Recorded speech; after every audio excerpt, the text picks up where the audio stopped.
Hello, ladies and gentlemen. I am Chris Taylor, and I am the advocate of the devil. There are a lot of great fantasy novels out there. Lord of the Rings, if you can get past the insufferable detail of literally everything that doesn't matter. Terry Goodkind's Sword of Truth series as well, despite the fact that the main character's written as if he knows everything, right down to the fact that that's how his magic works. It sounds weird, but it strangely works. Read Terry Goodkind's books. They're actually pretty good.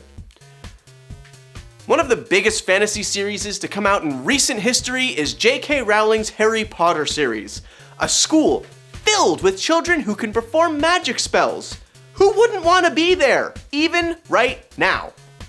For those who have not read these books themselves, each student is divided into one of 4 houses: Gryffindor, Ravenclaw, Hufflepuff, or Slytherin.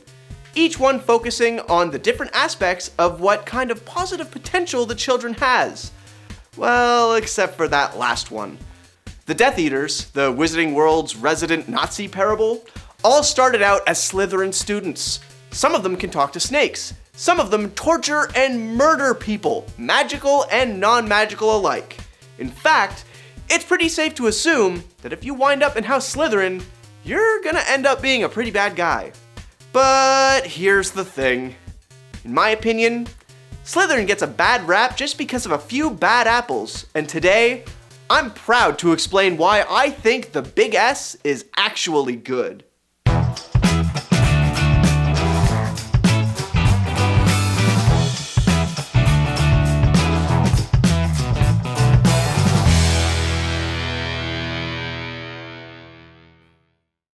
There's one big thing about the Harry Potter universe that I've noticed.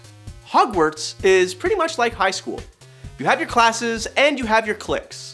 Like most groups in high school, you kind of lump yourself into a group that, even if you don't agree with everything that they do, you become associated with all of their deeds, for good or for ill. This is where I see Slytherin getting the most hate. Almost everyone hates them simply because the leader is the main antagonist for the main character. No, not him. Not quite, but getting there. There we go.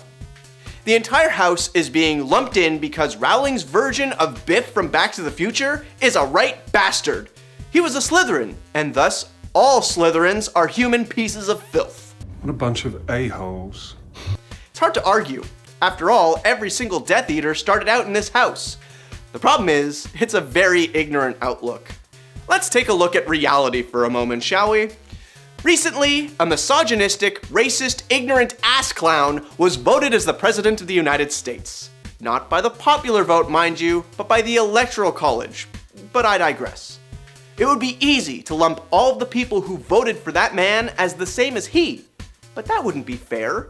The fact is, there are many reasons why people voted for him that have absolutely nothing to do with people being like him. Just because I don't understand it doesn't make it invalid. I can't explain any of these thoughts racing through my brain. And that's no fault of the House of Slytherin either. One man does not make the entire institution unfit. Besides, I actually have some hard evidence that there's at least one character who ends up being good who probably should have ended up in that house. Not Slytherin, eh? Are you sure? You could be great, you know. It's all here in your head. The main character himself, Harry Potter. The Master of Ceremonies wanted to put the legendary Scarred One in there. The only thing that actually saved him was the fact that he didn't want to be in it.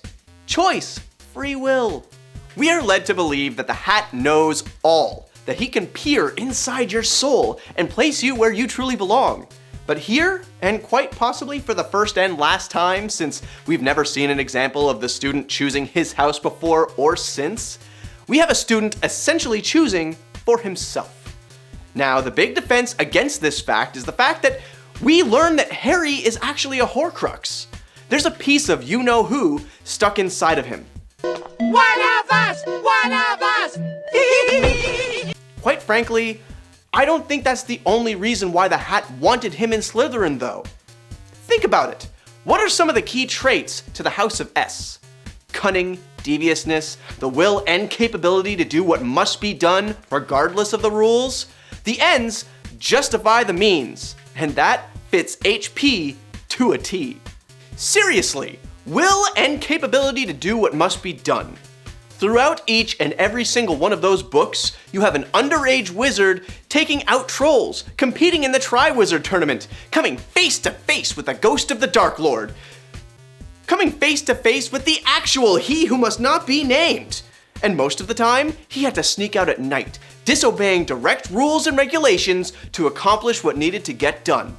By the end, the school system couldn't help him anymore, and he quits to go on a suicide mission to fulfill his end of a prophecy. Screw you guys, I'm going home.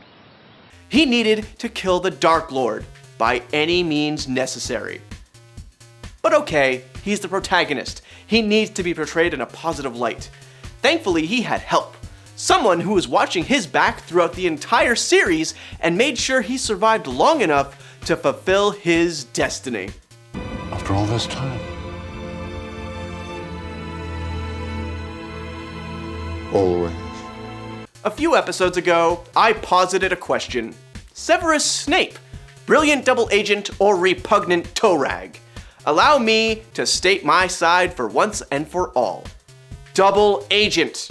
From the very beginning, Book 1, Snape is seen protecting Harry from the dastardly machinations of Professor Quirrell and the piece of the Dark Lord that has attached itself to him. He's a member of the Order of the Phoenix. He tries to get Harry to close his mind to He Who Must Not Be Named. It appears that there is a connection between the Dark Lord's mind and your own. Whether he is as yet aware of this connection is for the moment unclear. Pray he remains ignorant. It's not just Harry either. He protects Malfoy from having to commit murder, essentially saving an innocent. Even after killing the headmaster himself and being chased by Potter, he doesn't kill the boy. No, he disarms him and tells him some valuable information that, as per usual, goes largely ignored by our hero. Stop speaking and start casting your spells mentally. Now at first, did he join with Wizard Hitler for real? Yes, of course he did. He was angry, bitter, downtrodden, and abused all throughout his childhood. He had the woman of his dreams stolen from him by his biggest antagonist in James Potter, Harry's father. No wonder there was so much tension between the two of them at every turn. But who amongst us can truly say we have not done something stupid out of pain and desperation? I regret nothing! We all have. It's not only our collective pasts which dictate who we are, but how we deal with loss, how we make amends for those things that we've done wrong. Snape knows that he screwed up and continually makes mistakes along the way as well, but he learns from them, grows because of them, and puts his own personal animosity aside to protect the child of the woman that got away thanks to his own foolishness. He kept Hogwarts from falling into enemy hands. He guided Harry to one of the Horcruxes, and even sacrificed himself for the kid he seemingly loathed. A Slytherin, as said by Harry himself at the end of it all, was arguably the bravest of them all.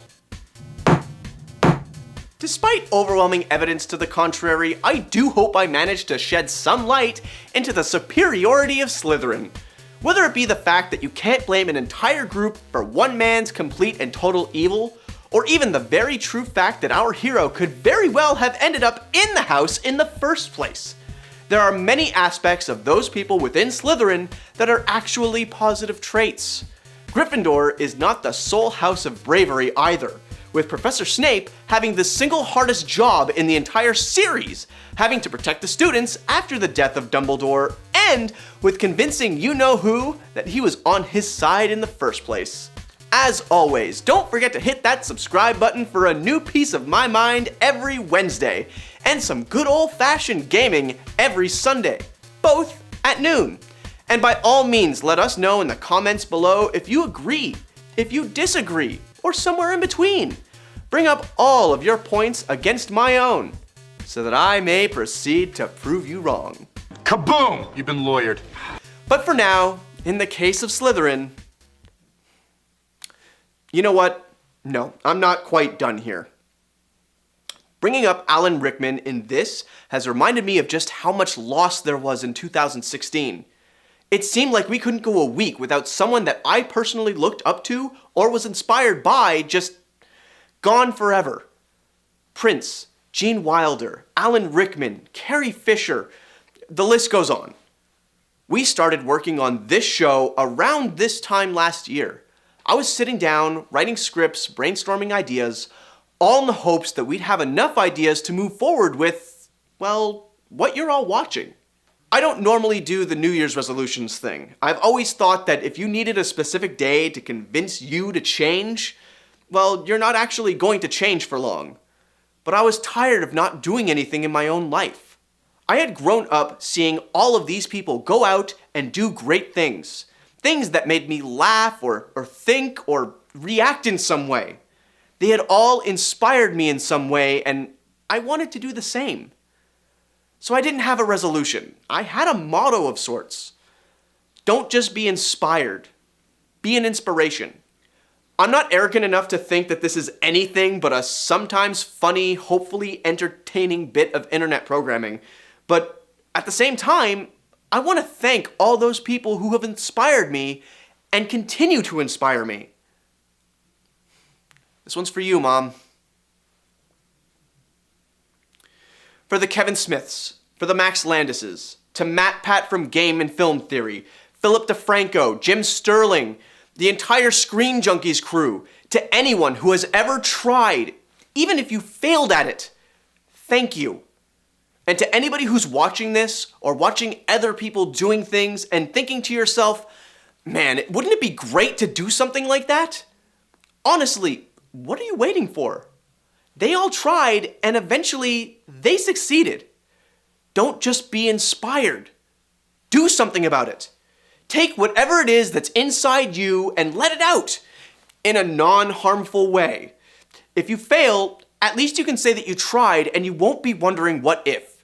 And if you succeed, what a wonderful gift you just gave to yourself. Take that chance while you still can.